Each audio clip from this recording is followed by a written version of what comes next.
Jemaat yang terkasih dalam nama Tuhan Yesus Kristus, selamat pagi dan shalom. Salam sehat selalu dan puji syukur kepada Tuhan karena berkat yang telah kita terima dalam kehidupan kita.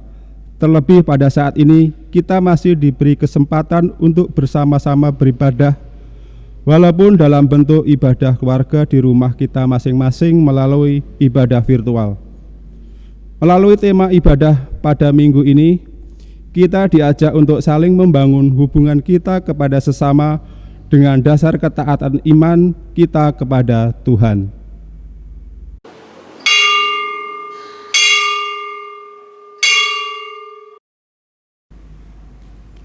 Jemaat diundang untuk bangkit berdiri.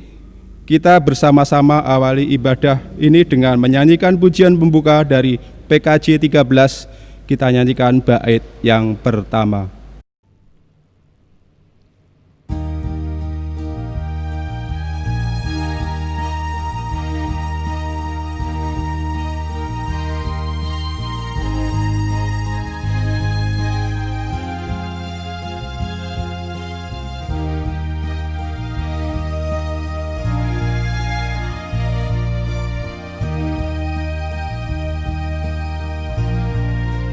Kita masuk rumahnya, berkumpul menyembah kepadanya. Kita masuk rumahnya, berkumpul menyembah kepadanya. Kita masuk rumahnya, berkumpul menyembah Kristus, menyembah Kristus Tuhan.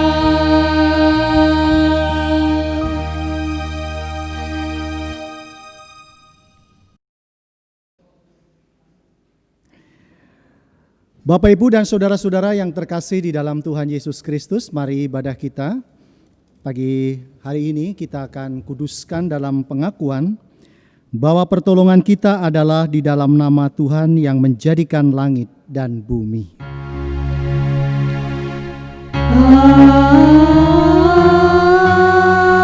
Amin, amin,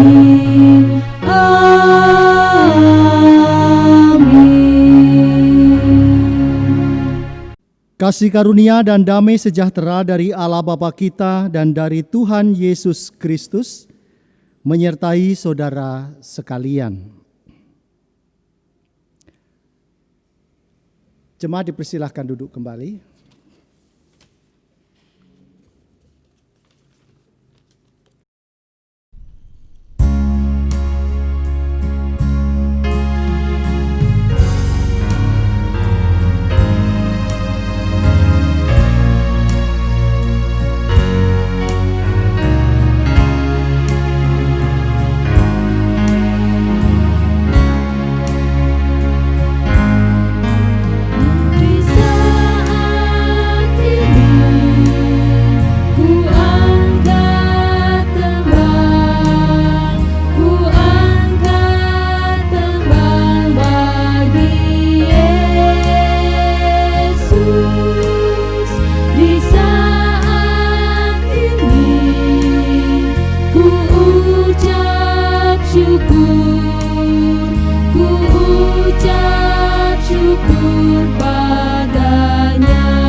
Mari kita datang kepada Tuhan di dalam doa.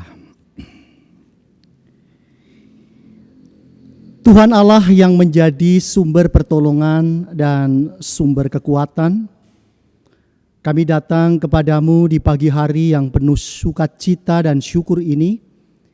Bersama keluarga kami terus setia untuk mengadakan ibadah keluarga. Kiranya Tuhan menolong kami untuk kami dapat dimampukan merasakan sukacita dan damai sejahtera Tuhan di tengah hidup kami. Melalui ibadah ini pun kami diajak untuk bersama-sama melihat kembali bagaimana kehidupan kami dengan segala kekurangan dan dosa. Ketika kami datang kepadamu dengan segala keterbatasan, kiranya keterbatasan yang kami miliki ini kami sesali sebagai bagian dari tindakan dosa kami di hadapan Tuhan. Kami belum dapat membangun ketaatan kami secara utuh kepada Tuhan. Sehingga dengan demikian kami melukai hati Tuhan. Kami melukai hati orang-orang terkasih kami. Kami melukai sesama kami. Bahkan kami melukai diri kami sendiri. Ampunilah segala dosa kesalahan kami Tuhan. Karena hanya di dalam Kristus Yesus, Allah yang menjadi sumber keselamatan bagi hidup kami. Melalui pengorbanan Sang Putra, Tuhan kami Yesus Kristus, Engkau memulihkan kami dari segala dosa kami. Di dalam tangan Tuhan kami berdoa. Amin.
Jemaat dipanggil berdiri. Terimalah berita anugerah dari Tuhan yang akan kita dengarkan dari 1 Tesalonika 5 ayat yang ke-9 dan ke-10 yang beginilah firman Tuhan.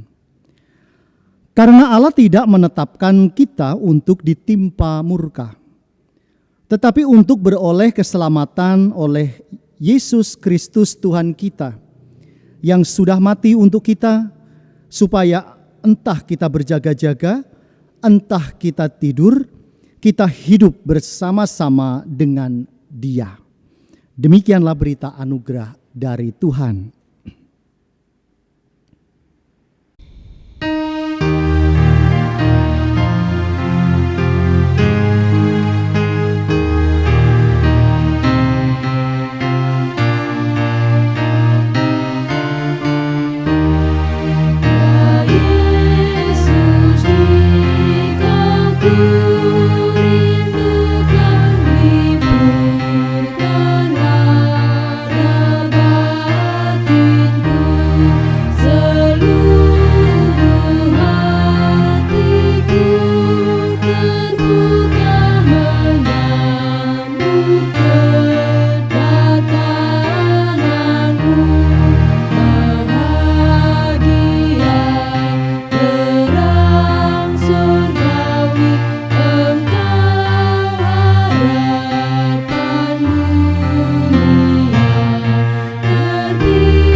Tiba saatnya kita akan bersama-sama mendengarkan sabda Tuhan. Untuk itu mari kita berdoa memohon pertolongan Roh Kudus menyertai kita semuanya.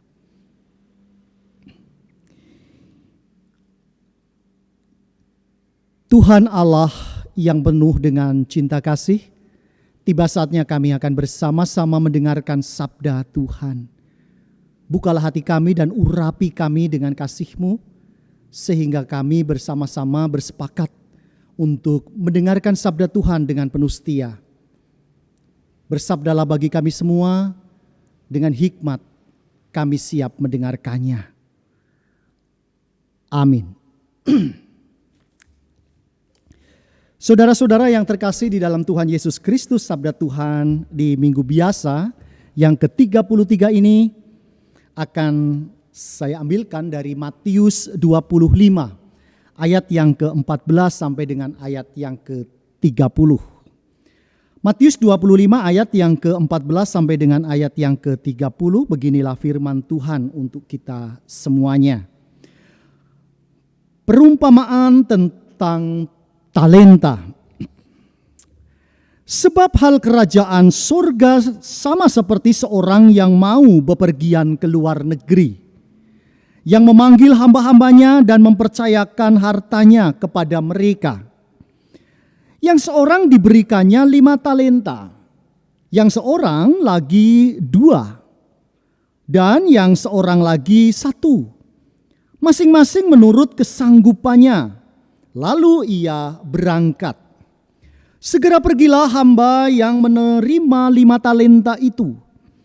Ia menjalankan uang itu lalu beroleh laba 5 talenta.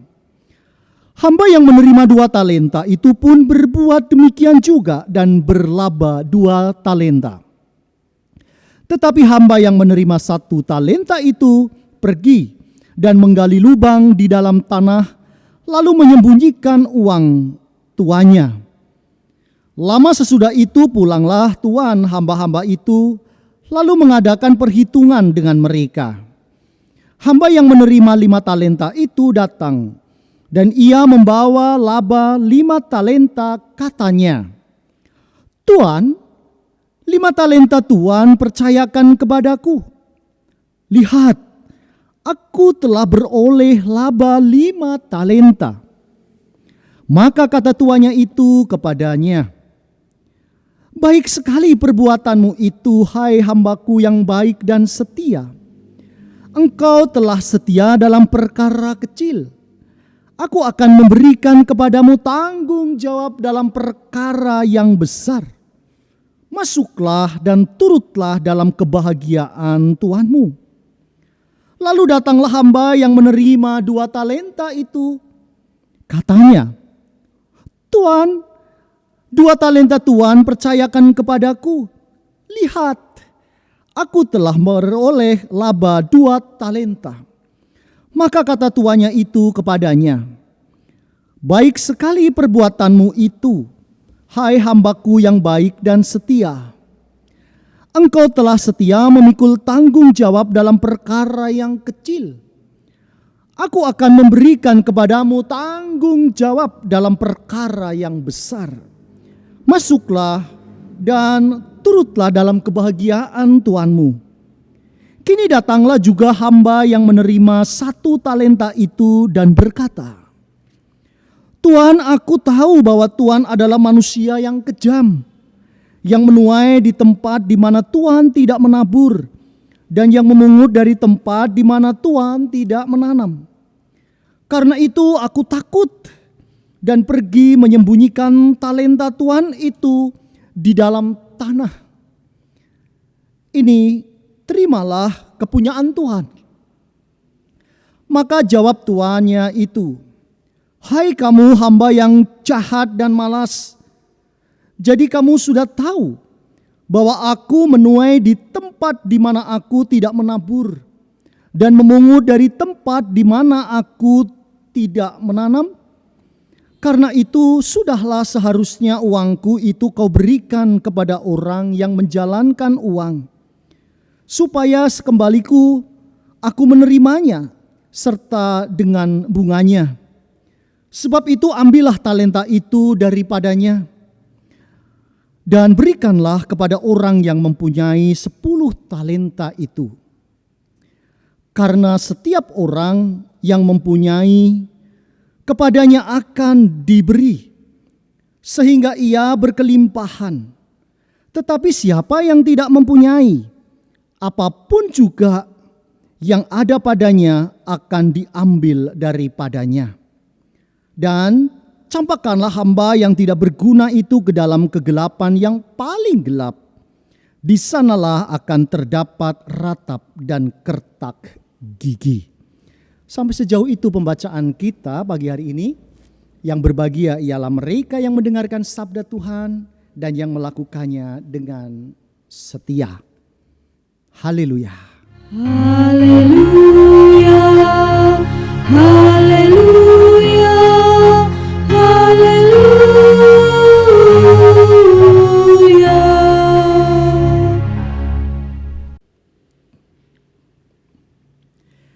Bapak, Ibu, dan saudara-saudara, adik-adik, anak-anakku yang dikasihi Tuhan, selamat pagi dan salam saudara. Tema kita hari ini kita diajak untuk merefleksikan tentang spiritualitas ketaatan, saling membangun di dalam ketaatan. Saudara-saudara, jujur diakui bahwa banyak orang Kristen yang tidak suka dan alergi jika mendengar khotbah tentang ketaatan, saudara. Karena yang ada di dalam pikirannya ini, ketaatan itu selalu identik dengan larangan-larangan. Tidak boleh ini, tidak boleh itu. Sesuatu yang tidak boleh dilanggar tentunya, jika itu dilanggar tentunya akan membawa sebuah konsekuensi atau sanksi atas pelanggaran yang ia lakukan. Orang Kristen kebanyakan lebih suka dengan khotbah-khotbah yang berisikan tema-tema berkat. Orang Kristen lebih suka untuk mendengarkan khotbah-khotbah tentang keberhasilan, tentang kesuksesan, tentang kemenangan, tentang pemulihan, tentang kesembuhan, mujizat, dan sebagainya, saudara.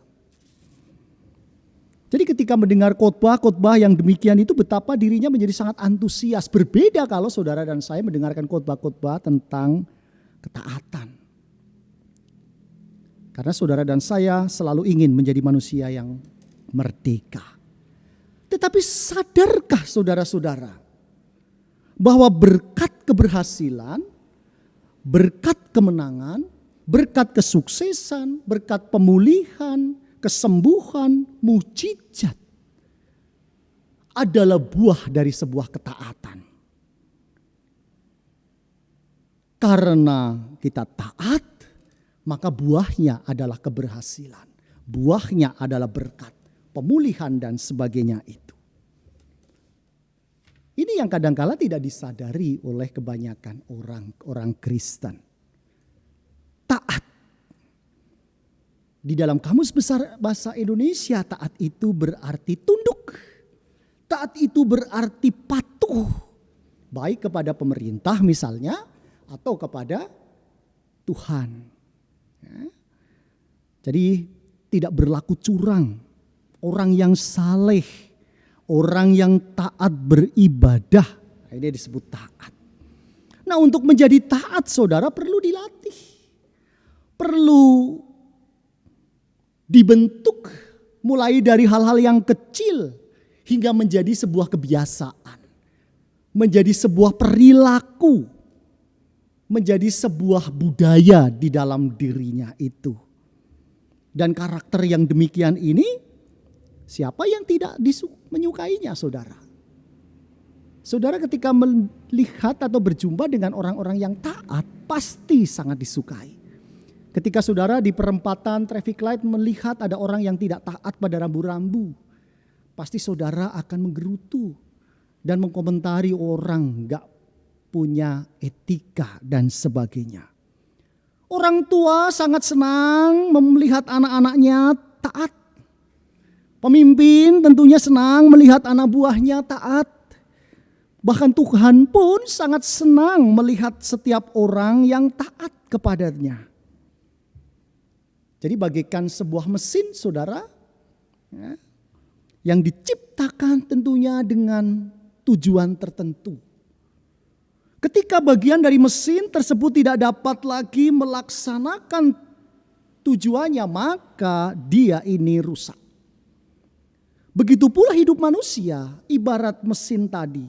Saat dia sudah tidak lagi berjalan sesuai tujuan, ia sudah tidak taat lagi, maka dia ini sebenarnya adalah rusak. Begitulah ketaatan hidup orang percaya. Bagaimana jadinya jikalau orang tua karena ketidaktaatannya sebagai orang tua, lalu ia tidak dapat menjalankan perannya sebagai orang tua? Bagaimana karyawan, pegawai yang karena ketidaktaatannya lalu menunda pekerjaannya?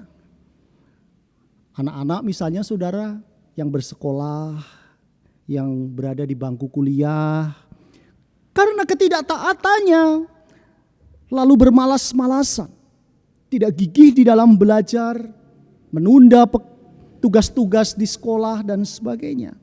Itu menunjukkan bahwa tujuan hidupnya tidak berjalan sebagaimana mestinya. Dan rusaklah kehidupan itu sendiri. Pertanyaan kita sekarang adalah bagaimana ketaatan tersebut mesti ditumbuhkan. Dan apa manfaat ketika seseorang itu hidup di dalam ketaatan. Saudara-saudara, bacaan Injil Matius 25 ayat yang ke-14 sampai dengan ayat yang ke-30 ini merupakan perumpamaan yang ketiga, saudara, dalam konteks ajaran Yesus tentang akhir zaman, yang secara khusus membahas tentang kesediaan untuk berjaga-jaga menyambut kedatangan Tuhan yang kedua kali. Jadi perumpamaan tentang talenta ini menggunakan hubungan tuan dengan hamba yang diawali dengan kisah seorang tuan yang akan bepergian ke luar negeri dan mempercayakan talenta atau harta-hartanya itu kepada hamba-hambanya sesuai dengan kemampuan mereka masing-masing. Hamba yang menerima 5 talenta, yang kedua memperoleh 2 talenta, dan hamba yang ketiga ini diberikannya 1 talenta. Dan hamba yang pertama, hamba yang kedua lalu mengembangkan talenta tersebut sehingga berkembang. Hamba yang pertama bisa berkembang 5 kali lipat. Dan hamba yang kedua juga 2 kali lipat. Nah, jika kita cermati saudara-saudara, apa yang menjadikan dasar sehingga si tuan itu memberikan dan mempercayakan talenta itu kepada hamba-hambanya? Ada 2 hal penting yang bisa kita refleksikan di sana. Yang pertama, kenapa sang tuan itu memberikan kepada hamba-hambanya? Karena kepercayaan sang tuan kepada hamba-hambanya. Karena percaya, lalu sang tuan itu menyerahkan kepercayaan tersebut kepada hambanya. Dan ketika sang tuan itu memberikan kepada hambanya, tidak ada perasaan ragu sedikit pun yang dimiliki oleh sang tuan. Nah, tentu dari pihak yang menerima ini ada sebuah mandat kepercayaan yang diberikan sang tuan kepada dirinya. Sehingga dibutuhkan cara untuk bagaimana memelihara kepercayaan yang diberikan sang tuan itu kepada dirinya. Dengan cara bagaimana talenta yang diterimanya itu dijaga, dikembangkan, dikelola dengan baik supaya sang tuan itu dapat berbahagia dan mempercayakan untuk perkara-perkara yang lebih besar kepada hamba-hambanya. Tetapi yang kedua, saudara-saudara, mengapa sang tuan itu memberikan dengan jumlah yang berbeda antara hamba 1, hamba 2, dan hamba 3? Karena sang tuan ini sangat mengenali kemampuan hamba-hambanya. Karena mengenali hamba-hambanya, maka masing-masing itu diberikan kepercayaan menurut kemampuan mereka masing-masing. Jadi ada dasar kepercayaan dan pengenalan akan hamba-hambanya itu. Kita menjadi lebih mengerti, mengapa sang tuan mempercayakan uang atau talenta yang begitu besar. Bahkan bagi hamba yang diberikan 1 talenta tersebut, jumlah itu tetaplah nilainya sangat besar. Kita lihat saudara-saudara, 1 talenta itu sama dengan 6.000 dinar. Jadi jika 1 dinar itu adalah upah orang bekerja sehari saudara, 1 dinar. Maka 1 talenta itu berarti upah orang bekerja selama 6.000 hari. Atau sekitar 16,42 tahun. Jadi ini jumlah yang sangat besar pada saat itu. Nah tentunya setelah tuannya ini berangkat, hamba yang menerima 5 talenta itu segera pergi menjalankan uang itu di ayat yang ke-16 di sana. Mengapa ia segera pergi? Karena ia tidak ingin menunda-nunda untuk mengerjakan tugas yang dipercayakan kepadanya. Hal yang sama juga dilakukan oleh hamba yang kedua dengan 2 talenta. Ia pun tidak menunda, segera menjalankan kepercayaan tersebut hingga berlaba 2 kali lipat. Dan ia dengan penuh girang menyampaikan itu kepada tuannya. Tuan, 5 talenta Tuan percayakan kepadaku. Lihatlah aku telah beroleh laba 5 talenta. Tetapi kalimat yang sama juga disampaikan oleh hamba yang kedua. Tuan, 2 talenta Tuan percayakan kepadaku. Lihat aku telah beroleh laba 2 talenta. Dan kepada kedua hamba yang telah menjalankan talenta itu, lalu sang tuan memuji, baik sekali perbuatanmu. Hingga sang tuan menyebutnya sebagai hamba yang baik dan setia. Karena baik dan setia menjalankan perkara-perkara kecil, sehingga sang tuan memberikan perkara-perkara yang jauh lebih besar kepada mereka. Kesetiaan para hamba ini dipuji, saudara. Bukan karena lamanya sang tuan itu pergi. Bukan lamanya karena hamba yang pertama dan hamba yang kedua itu menunggu sekian panjangnya, saudara.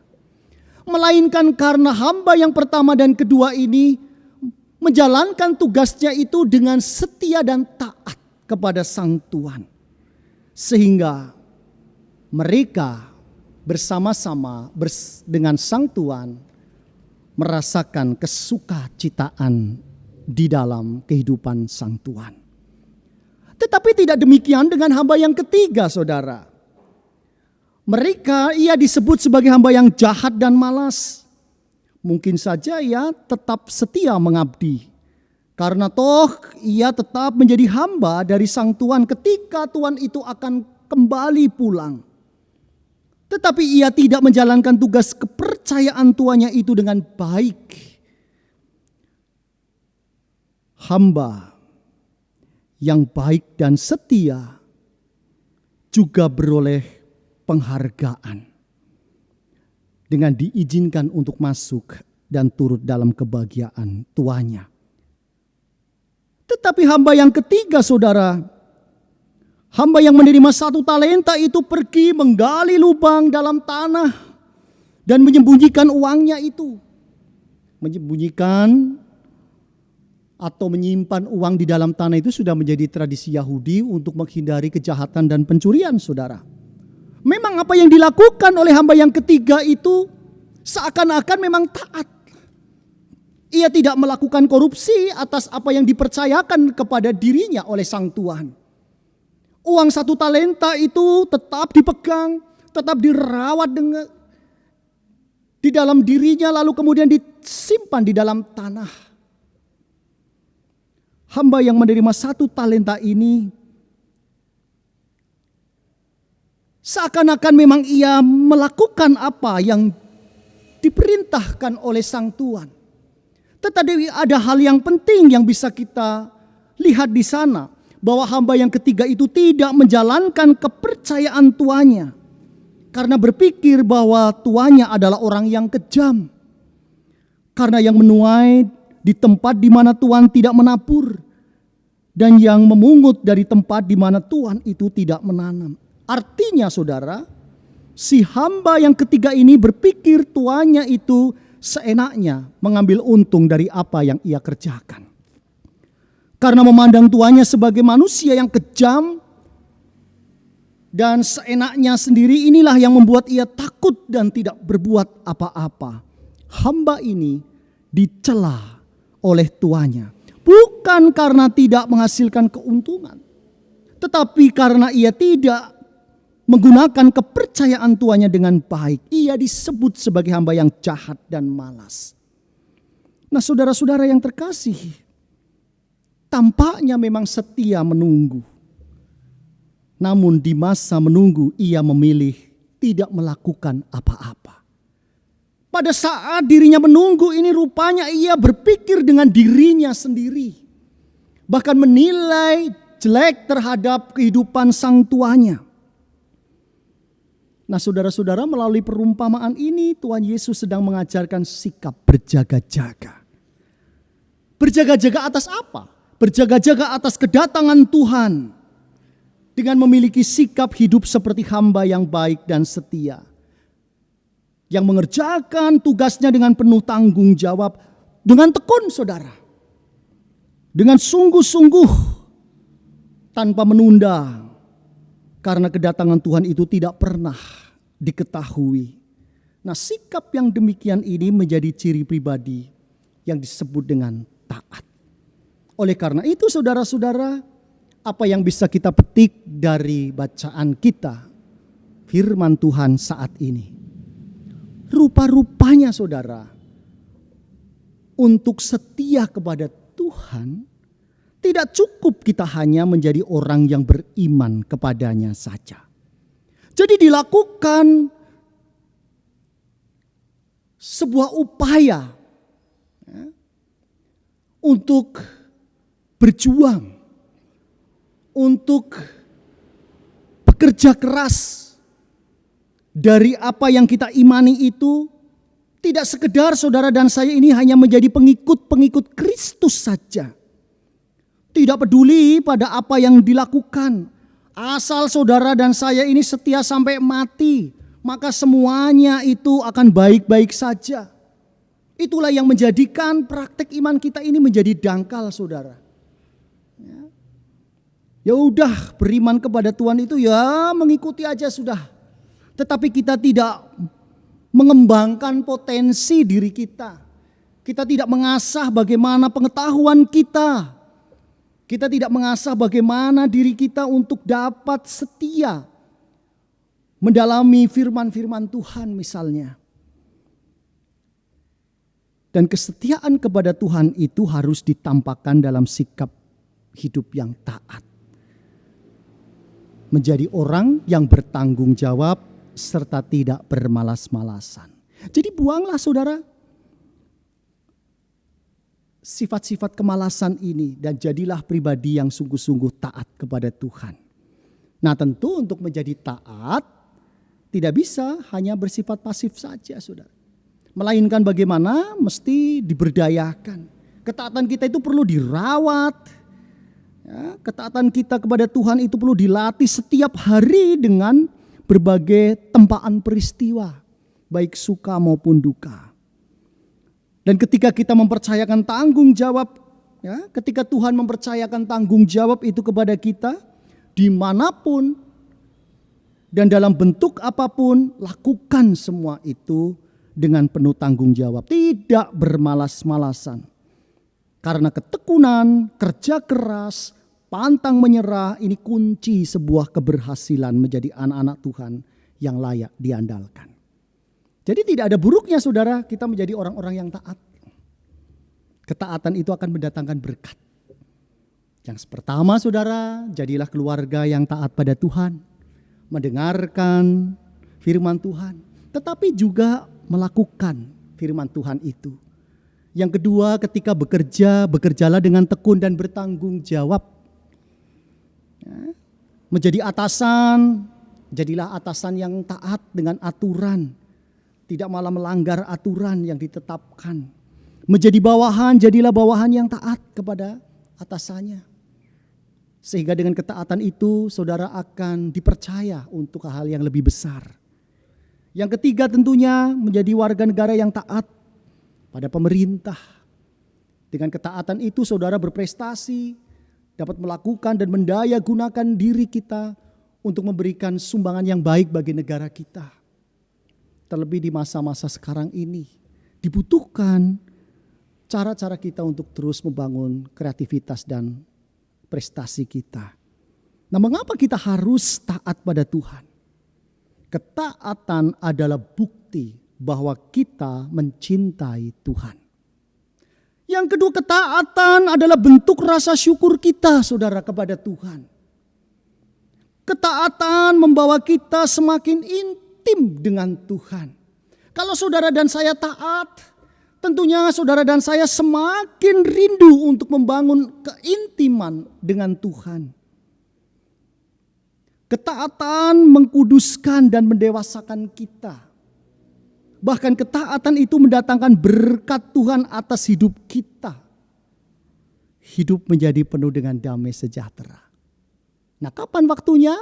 Sesegera mungkin. Seperti hamba yang pertama dan kedua, lakukan itu sesegera mungkin. Tuhan menginginkan ketaatan kita yang jujur dan asli. Bukan ketaatan yang palsu seperti hamba yang ketiga. Jadilah menjadi hamba yang pertama dan kedua dalam hidup saudara. Kiranya ketaatan saudara mendatangkan berkat bagi kehidupan saudara dan keluarga. Tuhan Yesus memberkati dan salam sehat selalu. Amin.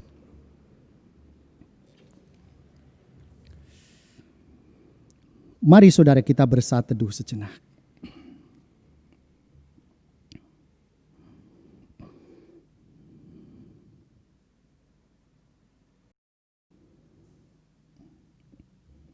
Satu teduh cukup.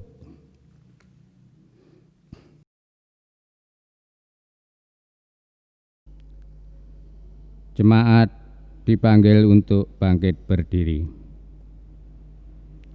Bersama umat Tuhan di sepanjang abad dan tempat, marilah kita mengucapkan pengakuan iman kita menurut pengakuan iman rasuli. Aku percaya kepada Allah Bapa yang Maha Kuasa, Khalik langit dan bumi, dan kepada Yesus Kristus, Anaknya yang tunggal Tuhan kita, yang dikandung daripada Roh Kudus, lahir dari anak darah Maria, yang menderita di bawah pemerintahan Pontius Pilatus, disalibkan, mati dan dikuburkan, turun ke dalam kerajaan maut. Pada hari yang ketiga, bangkit pula dari antara orang mati, naik ke surga, duduk di sebelah kanan Allah Bapa yang Maha Kuasa, dan akan datang dari sana untuk menghakimi orang yang hidup dan yang mati. Aku percaya kepada Roh Kudus, gereja yang kudus dan am, persekutuan orang kudus, pengampunan dosa, kebangkitan daging, dan hidup yang kekal. Jemaat dimohon duduk kembali.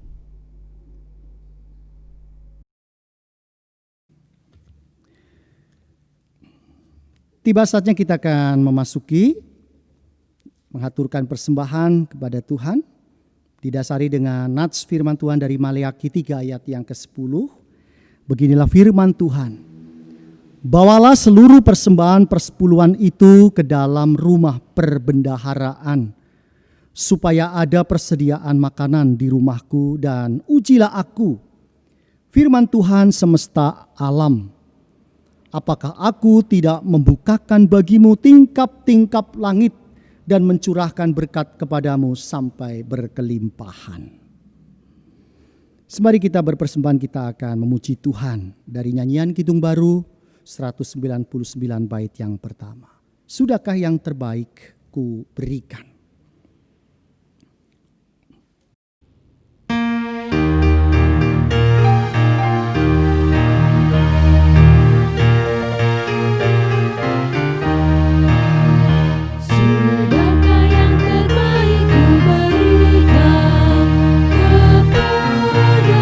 Yesus Tuhanku, besar pengorbanannya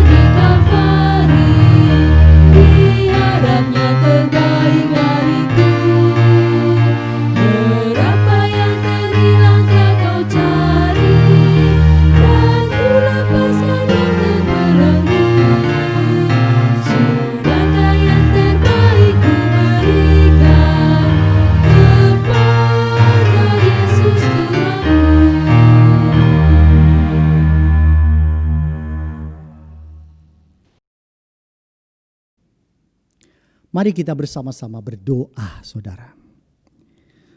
Tuhan Allah yang menjadi kekuatan dan sumber kehidupan, kami bersyukur dan berterima kasih atas sabda Tuhan yang baru saja kami renungkan. Engkau mengingatkan dan mengajarkan kami akan arti sebuah ketaatan. Bagaimana kami belajar taat seperti Engkau hingga mati di kayu salib. Ketaatan kepada Sang Bapa, walaupun harus menempuh jalan derita dan bahaya. Namun ketaatanmu telah membuahkan sebuah kemuliaan di surga. Dan kami pun terhisap di dalamnya. Kiranya kami terus belajar membangun ketaatan itu di dalam kehidupan kami sehari-hari. Kami belajar menjadi seperti hamba yang pertama dan kedua. Untuk taat dibutuhkan sebuah pengorbanan. Untuk taat diperlukan sebuah cara untuk terus dilatih. Sehingga menjadi kebiasaan. Ditempa dengan berbagai persoalan hidup. Sehingga kami dimampukan. Bahkan dikuatkan untuk dapat menjadi anak-anak Tuhan yang taat. Taat kepada Tuhan akan mendatangkan kekuatan dan berkat. Kiranya melalui firman Tuhan ini kami terus dapat mengasah ketaatan itu menjadi sebuah sikap hidup kami. Baik kami sebagai pemimpin, kami belajar untuk taat dengan apa yang menjadi aturan kami. Sebagai bawahan kami pun juga belajar taat kepada pimpinan kami. Sebagai guru kami pun juga taat untuk dapat mengemban tugas sebagai pengajar yang baik. Sebagai orang tua kami belajar taat kepada Tuhan sehingga kami dapat menuntun membimbing anak-anak kami ke dalam masa depannya yang gemilang. Sebagai anak-anak kami juga belajar untuk taat kepada Tuhan. Sehingga dengan demikian kami dapat semakin belajar menghormati dan berbakti kepada orang tua kami. Kami pun juga belajar taat menjadi hamba-hamba Tuhan. Sehingga gerejamu dengan ketaatan, kami dimampukan untuk menjadi tangguh. Ketika diri kami taat kepada Tuhan, maka kuatlah keluarga kami. Ketika keluarga kami taat kepada Tuhan, maka kuatlah gereja Tuhan. Dan ketika gerejamu taat kepada Tuhan, maka kami belajar untuk memberikan sumbangsih kami bagi negara kami. Kami belajar taat kepada pemerintah dengan menghormati mereka. Kami juga belajar taat untuk diri kami sendiri dengan mengendalikan seluruh sifat-sifat yang buruk di dalam diri kami. Mampukanlah kami untuk dapat tidak hanya mendengar dan berkata-kata tentang sabda Tuhan ini, melainkan menjadi firman-firman Tuhan dan pelaku-pelaku sabda Tuhan. Tuhan Allah yang penuh kasih, kami juga berdoa bagi setiap kesehatan kami. Yang sakit Tuhan pelihara dan Tuhan berkati, Tuhan sembuhkan. Bagi mereka yang ada dalam pergumulan, Tuhan pun juga berkati. Sehingga mereka dapat melewati setiap kesulitan itu dengan mengandalkan hikmat Tuhan. Kami serahkan bagi pekerjaan kami, bagi masa depan anak-anak, bagi pasangan hidup, bagi setiap kehidupan pergumulan keluarga kami. Kiranya semua dapat mengembangkan diri menjadi pribadi yang bekerja dengan gigih, dijauhkan dari sikap kemalasan seperti hamba yang ketiga tadi. Kami juga menyerahkan bangsa dan negara kami, Tuhan berkati di dalam pergumulan untuk melepaskan diri dari pandemi COVID-19. Kami serahkan gereja Tuhan, GKJ Taman Asri, yang sebentar lagi akan mempersiapkan dibukanya ibadah komunal. Kiranya Tuhan berkati sehingga ibadah komunal nanti dapat menjadi berkat bagi kami untuk terus menghayati sebuah perjumpaan yang baik dengan jemaat-jemaat Tuhan lainnya. Kami pun juga bersyukur melalui persembahan yang telah kami kumpulkan. Kiranya di tangan Tuhan, Tuhan berkenan untuk mengkuduskan persembahan ini menjadi dupa harum bagi kemuliaan Tuhan. Kami akan akhiri ibadah kami dan pulang di dalam setiap kehidupan kami masing-masing. Kiranya damai sejahtera-Mu selalu hadir di setiap kehidupan kami masing-masing. Ampunilah dosa kesalahan kami. Karena hanya di dalam Kristus Yesus kami berdoa dan mengucapkan segala syukur kami kepadamu. Amin. Mari saudara kita bangkit berdiri dan memuji Tuhan melalui pujian pengutusan. Ku mau berjalan dengan juru selamat.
Kita akhiri ibadah kita pagi hari ini dengan bersama-sama menerima berkat Tuhan.